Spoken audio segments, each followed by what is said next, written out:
Hey, what's up guys? This is Andy from Optimize Fit.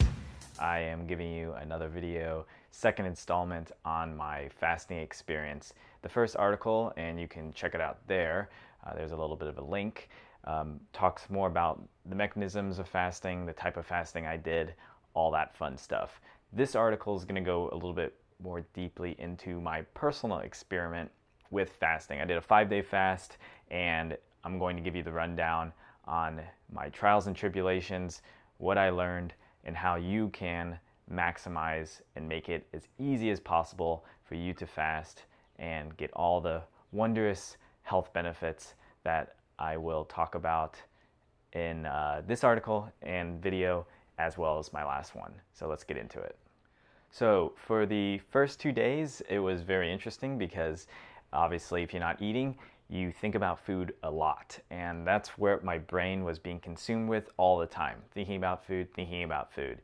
And what's interesting though, that I discovered, a little bit of an insight, was I didn't really get what I like to call hangry. So if you've ever experienced when you're not eating, you get headaches, you get grumpy, just very irritable, that's a really good indicator that your body tends to be more adapted to sugar. So you tend to be more of a sugar burner. For me, I didn't really get that sensation so much because I think mainly eating more of a low carbohydrate, or higher fat kind of diet, I tended to maybe regulate and be more in that fat burning mode a little bit more quickly than the average Joe. But I did still think about food a lot. So that was quite interesting going into this experiment. And that felt, for the first couple days for sure. By dinner time, I was still thinking about food a lot. And then I also really realized that I tend to use food as a means for procrastinating. So often when I'm trying to do work, make videos, write blog articles, just generally work on my business, I will use food as a substitute or a placeholder and a means to do other things. So that was very interesting, and I'm sure a lot of you guys can relate, is that we tend to use food as this sort of cohesive filler to not have to do more important things. Not saying that eating isn't important, but you get the idea. And I did notice that I felt physically weak as I wasn't eating, which isn't all that surprising. But what was surprising is mentally I felt very clear. I think this was because I was shifting my body into ketosis, and as I talked about in my last video and blog post, when you're in ketosis, you tend to be able to have less inflammation, and with that comes greater mental clarity. There's also some research that says that the brain actually prefers ketones over glucose as a cleaner burning fuel. So that was really interesting, and I think that was a good indicator for me to know that I was actually in ketosis. But with that said, I wanted to test myself, and I wanted to make sure that I was actually in ketosis. And I opted for using the keto-strips, which are these little strips you pee on, and it basically measures the amount of ketones you're excreting as a waste product. It's a very crude way to measure if you're in ketosis, but it's a relatively accurate way to do it at the beginning of your body shifting into ketosis. As you're in ketosis longer, your body becomes more efficient at burning ketone bodies. Therefore, those little strips don't work as well. That's why sometimes people who are trying to test nutritional ketosis or just being in ketosis, and they pee on these little strips, after a while they're like, hey, I'm not in ketosis. They actually still might be. Their body just has become more efficient at using those ketone bodies for energy. Other ways to actually test if you're in ketosis, and I didn't do this, but these are other ways you can do it. There's a breath meter you can actually blow into, and it will measure the amount of ketones that are being the acetate coming from the breath. And there's also there's a meter, kind of like a glucometer, that you prick your finger and it tests your blood. That's probably the most accurate because it's testing the ketones that are actually in your blood. The only downside to that particular method is it's very expensive. Like, those strips tend to be anywhere from like $3 to $7. I've seen even some instances $5 on average. to be able to test yourself using those strips. So kind of expensive, but a good way to more accurately know how you're in ketosis. When I was using the strips, though, it said I was about at 2 millimeter over liter, which is pretty good because about at the 1.5 to 3 millimolar over liter measurement, like that's where they kind of say you're in pretty good fat burning mode, you're in a nice healthy state of ketosis. So I hit that level, so that was pretty cool, and that was about on day 3. As day 4 rolled around, I noticed that the food cravings had largely subsided. I wasn't thinking about food all the time, and I could actually focus on other activities, work, being productive, things like that, which was really cool. I also felt very calm and centered, this very nice state of peace and balance I felt with the world around me, which was really, really nice. And it also made me realize why so many religious traditions advocate fasting, because it helps really kind of you almost feel like this like purification process of not having to be weighed down with food, which was really, really interesting. It felt really, really good. Also on day 4, I got a little ballsy and I decided to go to a yoga class. Now, if you've read anything about fasting, they tend to recommend not to do any physical activity. I thought a yoga class would be mild enough that I'd be able to take it. And I felt really good because I was in that kind of serene, calm state. I was like, oh, yoga sounds really nice. And I had a yoga class that I usually go to on Thursday night, so I wanted to not miss that. So I went, and that was very stupid of me because I really did realize at that point how weak I was. All the positions I was trying to hold, I was having a very difficult time with it. My heart rate was very high as I was trying to, stick with the class and keep up with the class. I would get winded very easily. It was just a very brutal and challenging experience. I made it through the class, but in that process, I sort of made an ass of myself with my classmates because I was really, really weak, and I had to actually tell them, like, excuse me, I haven't eaten for 4 days. This is why I suck so bad at the class. So let that be a lesson to you guys. If you do decide to do a fast, be mindful of your physical activity. Keep it at a minimum. Standing, walking, things like that, totally okay. But anything beyond that, I think, is overly challenging to the body when you're not eating any food. And then when day 5 rolled around, it was time for me to break my fast. And so that was really exciting. I was really, really happy to actually get to eat food for obvious reasons because food's delicious. But I got a little crazy with it and overly ate, which is another thing you're not supposed to do because your digestive system has largely not been working. And so by overwhelming it with a lot of food can be very challenging and distressing to it. I did try to eat something light like broth and steamed vegetables, something that would be easy, but I think I ate too much. And as a result of that, I had a lot of very intimate time in the bathroom, spending lots of toilet time because my digestive system just wasn't super happy with me. So, keep that in mind unless you really want to have some good reading material in the bathroom because you're going to spend a lot of time in there if you overeat after you come out of a fast. So ease into it, guys. Don't be an idiot like me and just jump into it because it's super exciting to eat food again. Just pace yourself, use restraint.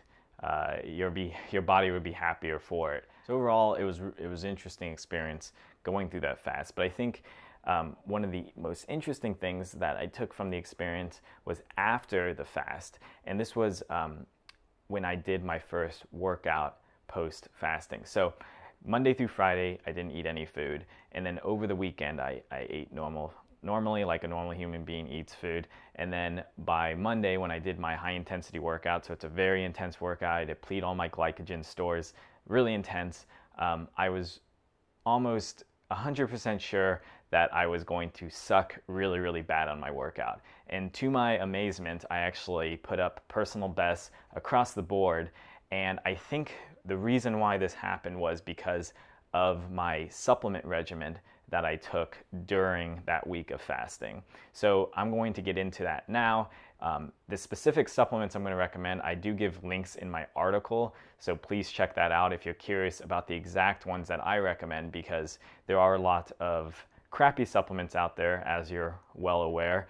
So it's good to get the good stuff and check that out. So I'm going to now systematically break down each one so you can take these things when you do your fast, and it'll just make your life that much easier. So let's check that out now.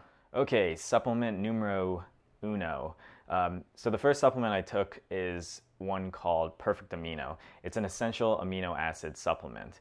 And the reason why I wanted to take this was to help with rebuilding my body, but also in that restoration effort, but also to prevent the muscle sparing effect that can happen when you're fasting. So when you fast, you can actually lose muscle mass. So by taking an amino acid, it can help protect that from happening. They do say in ketosis that does protect you from muscle loss, but I kind of just wanted to have that additional insurance policy. Also, having those essential amino acids is good, just as I was mentioning, from a repair standpoint. So it's kind of nice to have those extra sort of tools at the body's disposal to help rebuild in a more well-rounded way. So the product I took was called Perfect Amino, and it's a very good blend of essential amino acids that have a very high absorbability. About 99% is absorbed, so it's more absorbable than any type of food protein, which is really handy. And also there's no digestive distress because it's readily absorbed, because it's broken down into its amino acid constituents. So it's just readily absorbed, readily used. Really great. I highly recommend it. Check that one out. I'm a big fan of the Perfect Amino supplement. The second one that I took was an adaptogenic herb called Rhodiola. So what adaptogens are, they are essentially they modulate your stress system. So they help keep it in balance, they help regulate it. If you're in a chronic state of stress, that can be overly stressful on your adrenal glands, you can experience adrenal fatigue, all that stuff you want to definitely avoid, and adaptogens can help be a good tool so you don't go down that path. So I took Rhodiola, which is a very potent adaptogen, in the effort to keep my body from not becoming overly stressed, because obviously fasting is a stressful thing and we want to be able to protect ourselves in any way we can. So that was one of the main reasons why I was taking that adaptogen. Also, cortisol, which is a stress hormone when you're producing, has a catabolic effect. So what a catabolic effect does on the body is it breaks things down. And again, we don't want things being broken down. We want things being preserved or even built up in this effort. So taking this adaptogen was my effort to protect myself from the stress of cortisol. And then I took about 15 grams of glutamine each day. So glutamine is a non-essential amino acid, and non-essential means like we get it from food readily, our body can make it. It's just we have an overabundance of it. In fact, glutamine is the most abundant amino acid found in our body. But the reason why it's so abundant is because it's used for so many things, from like muscle building to healing to immune system health. There's all these things to making antioxidants. There's just so many things that glutamine does. So I always make sure to take about 15 grams a day, even just generally.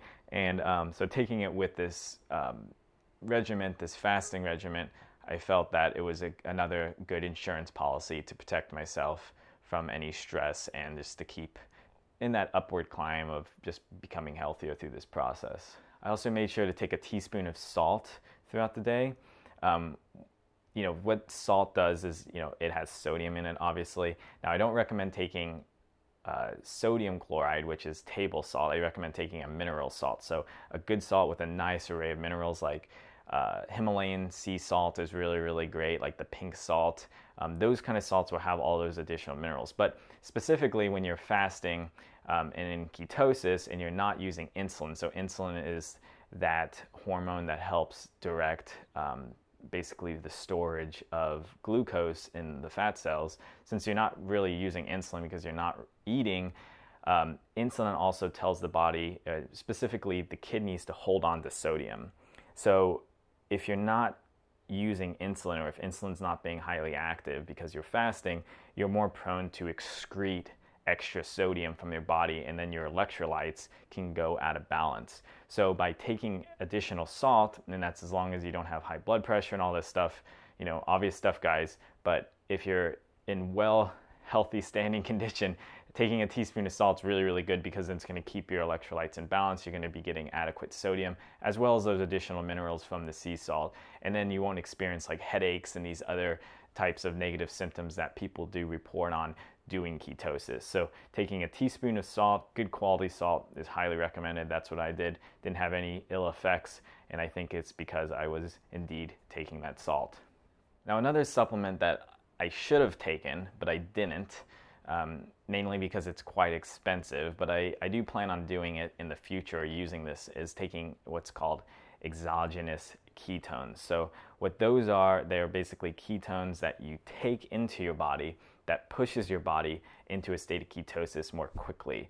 And why this is beneficial is by doing so, you're not going to have as many of those ill effects of transitioning into ketosis. Especially, as I mentioned earlier, if you get the hangry effect, like if you feel grouchy or things like that when you're not eating, taking these exogenous ketones is going to be super, super key to push your body into a state of ketosis a lot more quickly, and you won't feel as agitated, as anxious and uncomfortable as you may feel when you are transitioning. So a really, really good hack doing those exogenous ketones. In my article, I'm going to post a couple links to the different products, but some of them that are widely known are the Keto-Kane, Keto Force, and Keto OS. Those tend to be the main ones you'll find on the market. Read up on them. Some are better than others. I'm not super stoked with any of them in particular. I think they're all okay. They're all going to get the job done. As long as you're not taking them all the time, you should be good. But it definitely could be a good tool to push yourself into ketosis. And actually, I plan on using them next time when I do my 10-day fast. I'm going to do another fast for 10 days because I just continually like to torture myself. And I'm going to use those exogenous ketones to help push me into that. So I think that's it for this. That's kind of the whole experience. It was really cool. I highly recommend it. I thought it was like just a really great learning experience, just my connection to food. So, if you have any other questions, comments, please leave them below. Also, check out my article where I go into the more details about everything. Also, you can see the links for the supplements I recommend. And, please tell me about your experiences with fasting and what you think. And, if you have anything to add to what I've said, that would be awesome as well, because I'd love to learn from any new experiences on your guys' end as well. So that's it for now. Please take care. And until next time, stay healthy.